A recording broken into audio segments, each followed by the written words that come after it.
My aim around climate is to not need a central climate team. The characteristics for people in this industry is curiosity. I now lead our global energy and power business, as well as leading climate and sustainability strategy. Because of the tariffs, I think we need to be able to support our clients to manage volatility.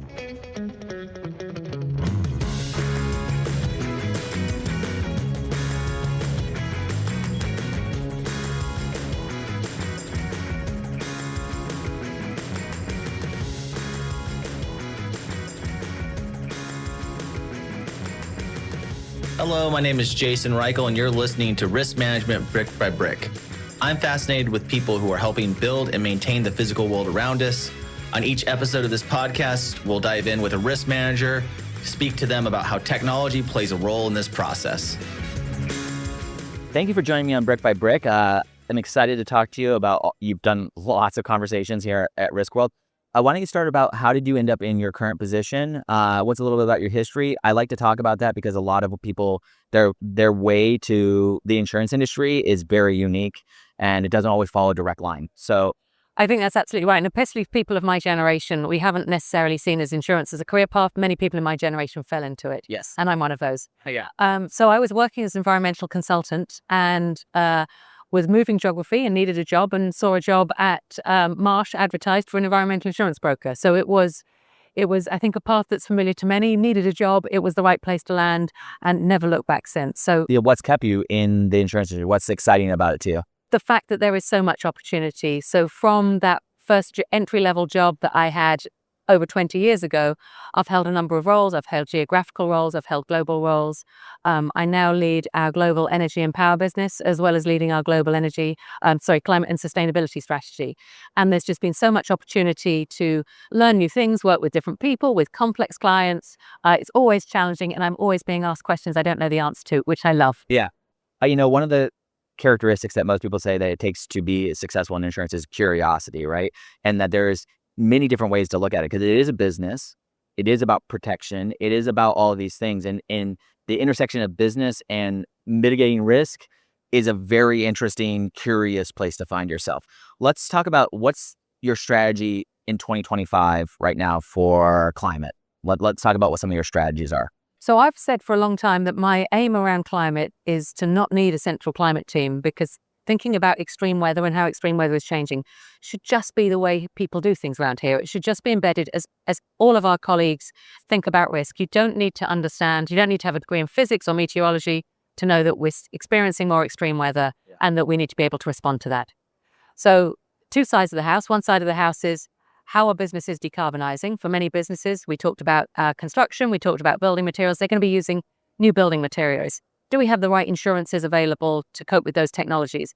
Can insurance cope with low carbon cement? How's it thinking about mass timber? Or it might be new fuels for marine vessels. How do insurances need to evolve? Yeah. And then on the other side of the house is for every single business that has assets or people, how do we cope with extreme weather? How do we cope with the impacts of that weather? Now, it can be where insurance typically comes in, which is thinking about damage. So thinking about flooding and wind and hail, and how does insurance respond? We also need to think about the people risk, because climate change is causing more health issues. It might be extreme heat, causing illness, causing respiratory problems. It could be floods. It could be changes in the climate, meaning that we have more vector-borne diseases. We have more malaria and other things.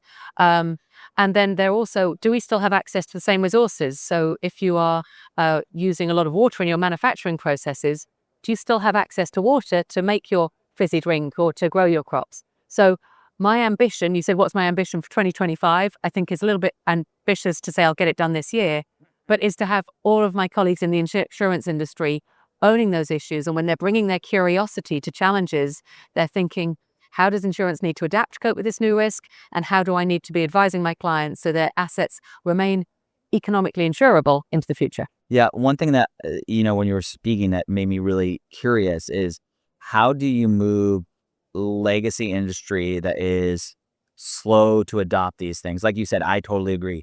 It's just it's just something you have to consider doing business now. Yeah. Right. And it would be irresponsible not to have it be part of your normal workflow. Yeah. I talk to risk managers all the time. They're, not even just climate, but cyber, climate, AI. They're like, my job is way more complicated than it ever was before. And isn't that cool? Yeah. Hey, isn't that cool? Okay.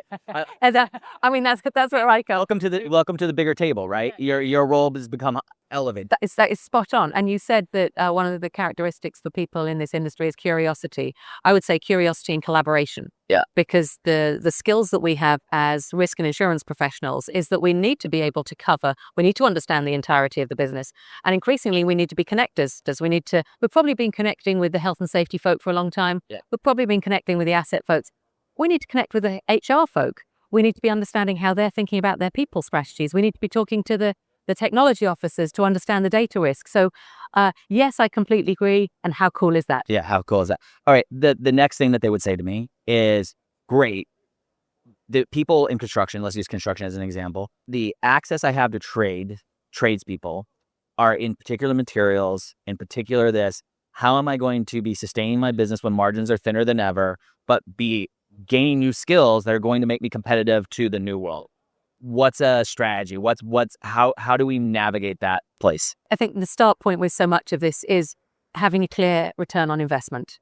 That if we understand that clients, and I'm talking about construction clients are expecting to be able to build buildings in new ways. They want different performance standards for their buildings. So you may be able to tell from my accent that I'm based in London. Yeah. And landlords who have legacy buildings that don't meet environmental standards, they can't achieve the same levels of rent. They don't have the same occupancy levels. So kind of you start to be able to build the business case that if we want to stay relevant, every single business is having to evolve and invest for the future all the time for various different reasons. And so by understanding how your demand signal is going to change and different things are going to be prioritized, it provides you the stimulus to evolve your business, because businesses are evolving all of the time. And this is just another reason for that evolution. You're absolutely right. So let's take that. So we talked about the environmental thing. That's a thing that people are concerned about. Their margins are getting hit. They want to do better work, but they view it as an extra ad. It's not. It's how cool. Now let's take the tariff piece, because you were doing a conversation on tariff. That's another thing that's coming up constantly about materials. What's your foresight look like around that? So to give people foresight, we've actually built a tariff simulator. So Marsh developed a supply chain capability called Centris, which we launched at RIMS last year, that provides visibility to people to not just their tier one, their immediate suppliers, but their suppliers, their suppliers. So tier one, tier two, tier three, and beyond of the supply chain.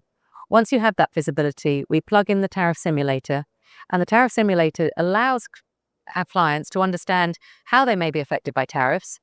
But one of the really important use cases that one of the clients came up with is it allows them to challenge cost increases. So let me give you an example, and this may not be the area that risk managers feel responsible for. Right. But if you as a supplier would say to me, look, I've got to put my prices up by 10% because of tariffs.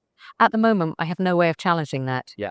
Using this tariff simulator, I can understand the supply chain that sits behind you. Yeah, right. And I can see that actually the composite impact of your supply chain, you should only be giving me a 3.2% increase. Right. So now I have the ability to negotiate. So that's one of the conversations that we're having. When you bring it back more specifically to the risk manager, we're starting to think about claims. How are claims going to be impacted? And if claims are impacted, do you have the right limits? Do you have the right indemnity periods? Yeah. Because supply chains could get extensions. There could be challenges on getting the materials that you need. Right. If you've got ongoing claims, are you contemplating the tariffs that may be imposed on that rebuild? Yeah. And so is your adjuster setting the expected loss at the right level? So there are a number of different areas where it's intersecting. Do you think who wins from, like, say, Marsh or, all of those players are the ones that don't just increase premiums, but can also back that up with things like the simulator and also build new, smarter insurance programs? Like, do you think what is our obligation in the industry to meet that demand? So, I mean, because of the tariffs, I think we need to be able to support our clients to manage volatility. That business leaders have never had to manage through so much complexity. And I was a little bit glib when I said how cool. I think some of us would prefer a bit less complexity in our lives sometimes, but business leaders have never had to manage through so much complexity, which means that there are more sources of volatility for the business. Yeah. Which means actually insurance becomes more important because we can take out that volatility. So kind of like the round off the edges. Exactly. So the winners are the people that can provide you with the insights to understand what's driving the volatility, to minimize the cost of containing the volatility. Yeah. And so tools like the tariff simulator help do exactly that. Yeah. One thing I also noticed, and I don't know if we'll use this for a podcast, but I'll go on, that is that a lot of the people I talk to on the podcast about climate change are from the UK, right? What's happening? Like, is there like a secret cabal of people interested in this in the UK? Like, why? And what's the impact not being from America, trying to work with American businesses on this subject? Are we open to it? If I take the second part of the question first, working with American businesses on climate change, if we think about climate change as both of those things, there's how do we decarbonize business? Yes. Now, that's often quite politically charged because there are costs involved. Who picks up those costs? A molecule of carbon dioxide released in the US is the same as a molecule of carbon dioxide released in China. So who has responsibility for that reduction? And so that becomes a politically charged conversation. I don't find any pushback, any politicization of the fact that we're having to deal with more extreme weather because everybody's feeling it. They can see it on the news. Yeah. And so people wanting to make sure that their businesses are resilient is not a political topic. So I don't have any challenges anywhere in the world talking about that topic. The challenge is how do we fund it? Because most people don't have this pile of CapEx that's sitting there just to address one thing. Sure. So one of the things I think that is really important is helping our clients recognize that, okay, if we're deploying CapEx anyway, let's do it in a climate smart way. Let's make sure that we're using low carbon if we can, but making sure that those dollars are being spent in a climate resilient way so we're able to resist the floods, the wind, the intense heat, whatever that is to come. One thing that you were also talking about is how exciting that we have these opportunities, right? You said it was glib, but I want to say, I think that more than ever before in the history of my career, the types of businesses that are going to be successful are the ones where the leadership are great operators, because there's operational challenges all over the place. How has the risk managers in your 20 plus years career, how have they matured? And what, if you were talking to a risk manager, which you are, what would you say is some things that they should continue to push themselves on? So if we take my career, I've seen the quality of risk managers improve exponentially and having, we said earlier, it's more of a seat at the table. Yeah.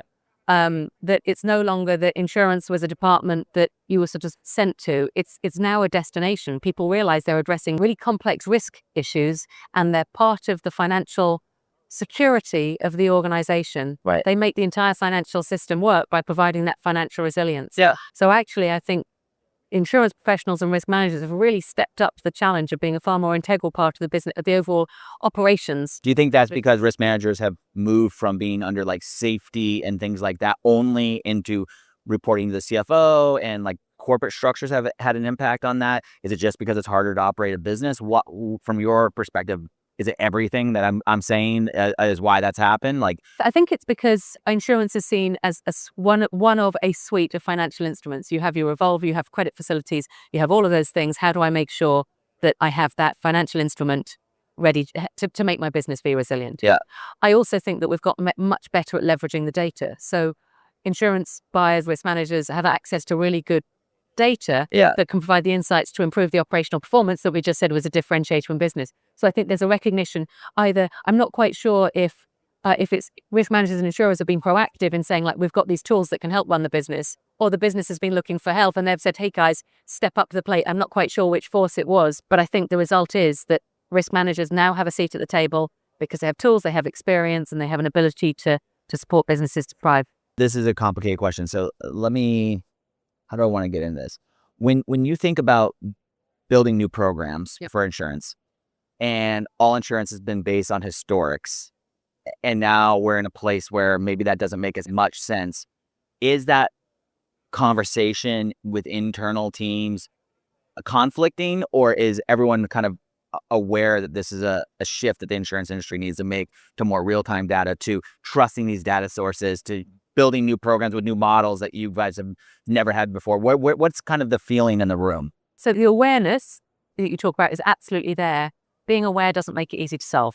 Yeah, okay. And so it's still in the problem-solving phase. Still in the problem-solving phase. Now, there's kind of one school of thought that there's kind of like nothing new. There are some new technologies, but often it's, I don't know if you're familiar with like recombinant technology, that most things are recombinant. And so how do we disaggregate that? I'm so sorry for using this vocabulary and sounding like I'm speaking in jargon, but if most things are just existing stuff brought together in new ways. Yeah. How do we mine those disparate data sets to create a perspective? Build an insight that is exactly. Or it could be that, like, we've been doing something at a relatively modest scale and we're now doing that at hyperscale. And so how does the risks translate? We don't have a perfect answer for how insurers who like to have large data set, like to have a rearview mirror to look in on performance, how do we get through that challenge? And so that's a big part of when I said that on the climate space, we look in two ways. We look at how do you cope with the extreme weather that we're experiencing, and then how do insurances need to evolve? That's a big issue that we need to unpack. And then who are the custodians and the owners of those data sets? You're right. How do we, the DOE in the US, Department of Energy, has some really large data sets that they're open to sharing. But how do we do that in a way so that the insurance premiums that are charged for the new risk areas aren't crazy high because there's so much uncertainty in them? Right. We know that there's a price for the risk, but we're seeing not just the price for the risk, but loaded with an uncertainty premium as well, and we want to try and contain that uncertainty premium as much as possible. I know that's not a good answer. There isn't a silver bullet, but it's really hard. And I appreciate it. Like, what I want people who are listening to the podcast to know is, where are the conversations happening now that they should be aware are happening?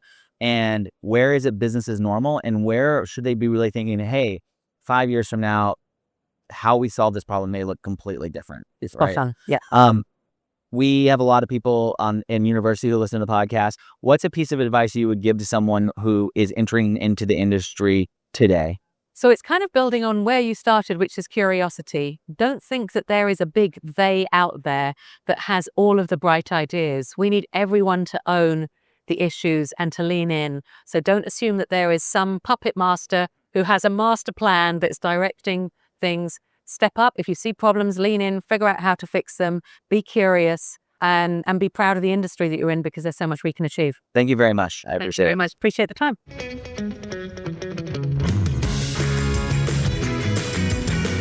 Risk Management Brick by Brick is brought to you by TrustLayer. Find out how TrustLayer manages risk so that the people can build the physical world around us. Head over to trustlayer.io. And then make sure to subscribe to Risk Management Brick by Brick on Apple Podcasts, Spotify, or wherever you get your podcasts. On behalf of the TrustLayer team, thank you for listening.